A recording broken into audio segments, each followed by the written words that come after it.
Welcome to Hometown Happenings. I'm Carol McCarthy here today with Steve Schumacher from the U.S. Fish and Wildlife Service, and we are standing in the midst of a prairie, kind of wetland area, and today we are going to talk about fire and what it means to habitat restoration and the U.S. Fish and Wildlife Service. So welcome to Hometown Happenings, Steve. Well, thank you, Carol. It's good to be here. Appreciate you coming out here today. We're here at the Wetland Management District for the Fish and Wildlife Service here in Detroit Lakes. And one of our primary objectives here is to manage these prairie landscapes for waterfowl habitat production and other things. One of the vital tools that we use for habitat management is prescribed fire. This is part of the prairie pothole area throughout the central part of the United States. It's very critical for nesting duck populations and it historically formed underneath a fire regime of fairly frequent fires, and we utilize that tool again to maintain the health of these prairie grasses that you see here. Also, we looked at a fair amount of reduction in the woody vegetation. You can see there's some brush here encroaching on this, and our fires will help us manage that as well. All right, and typically you do this, you set the fires during the springtime? Yes, predominantly in the springtime. That's when our native warm season grasses benefit most from a prescribed fire, would be these springtime burns. All right, and typically, you know, how much of an area do you burn?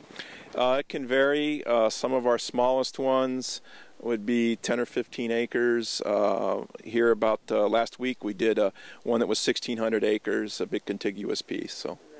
Okay. All right. So you are the program coordinator, the fire program coordinator with the U.S. Fish and Wildlife Service. That's right, Carol. I'm the fire management officer here is the exact name of my title, right. Which in plain layman's terms, I'm the fire chief. All right.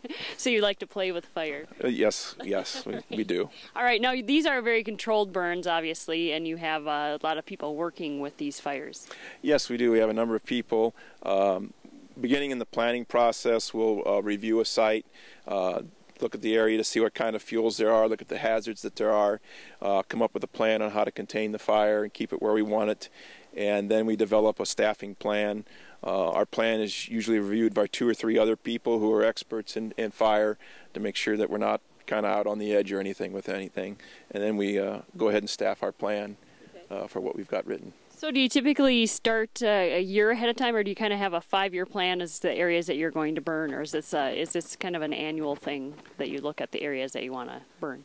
We try to rotate everything on a 5-year plan, but then we have various needs that might trump that. And for instance, if we've got in order to restore these lands, we need to have a seed source, and so we'll set some fires, do some prescribed burning in areas specifically as a place where we'll then go back and harvest seed. We have combines and some hand harvesting that we do for that. We also will have a piece of ground perhaps that we want to burn it and then put seed into, and those are things where we'll get out of that 5-year rotation. In the case of the 1,600 acre one I told you about before, we've gotten behind schedule, we've missed a couple of opportunities, and to get back on rotation we did burn a very large piece. Generally we try to keep our burns around 500 or 600 acres on the large side.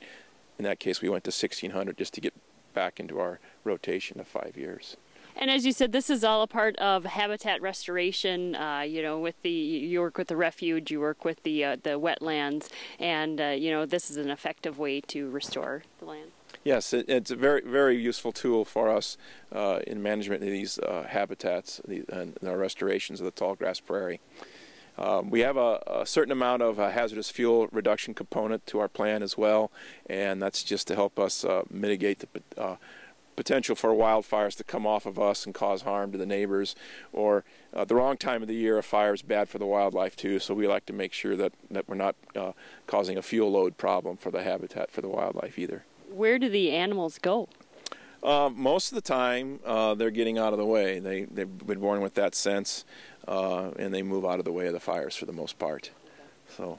Steve Schumacher is with the U.S. Fish and Wildlife Service. He is the fire program coordinator. And Steve, now how many employees, how many people would you say roughly help in this process, from planning to the equipment to managing? Planning to implementation.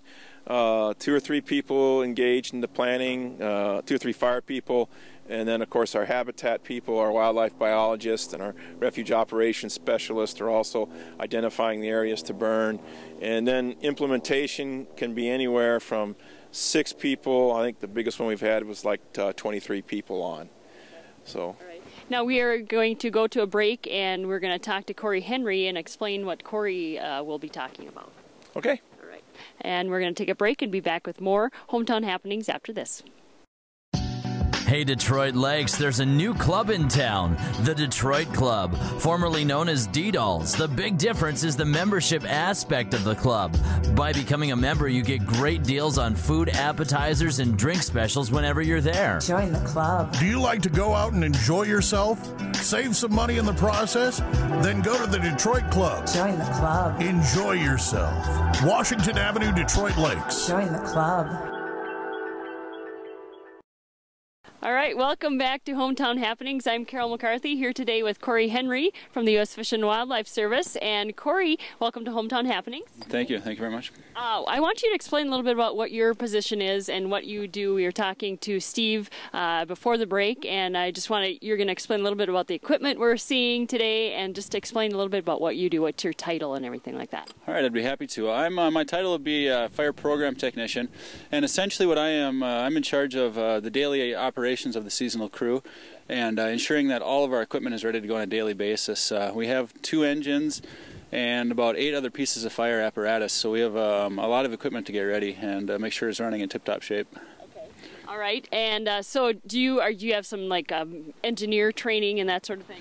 I actually have training in wilderness management. I went to school up in Ely, Minnesota, where most of the studies included habitat management and things like that. And of course, today we're talking about the fires. Steve is the coordinator for the fire program, and the importance of that to help restore the land and the habitats for animals. Right. Our primary goal is for the habitat. I spent a lot of time out west in Southern California fighting fires, and actually wanted to move back to the area and to the Fish and Wildlife Service because of their how they relate to the land and how habitat is the most important thing. Rather than just lighting fires and putting out fires, we're actually looking for habitat objectives and how it benefits the wildlife and the people and the habitat in general. So Corey, tell us a little bit about some of this equipment that we're in. What is this that we're riding in right now? All right, this is one of our newest pieces of equipment. It's called a ASV Scout. Essentially what we look for when we're looking at equipment is equipment that'll impact the land as least as possible. So if you notice, there's tracks on all of our equipment because in a prairie type environment it tends to be quite a bit wetter. So we want to make sure that we're not tearing up and rutting and allowing open ground so that weeds and invasive species can get into it. On equipment like this, we go ahead and behind us we have about a 200-gallon tank for water, and we got a fire pumper on there. And essentially what this is a miniature fire truck that we're able to go out into this type of environment and suppress fires or put in a wet line when we're doing a prescribed type fire. The machine to your right there, it's a marsh buggy that they use down in the southern states. It's from Louisiana. That's where it was created. And essentially what it does is the tracks are actually pontoons, so you can drive from the prairie into a lake, drive across the lake, back up the other side, and back onto the prairie. So it allows us to get in a lot of these cattail and phragmite swamps without having to, obviously people can't go in there without some sort of flotation.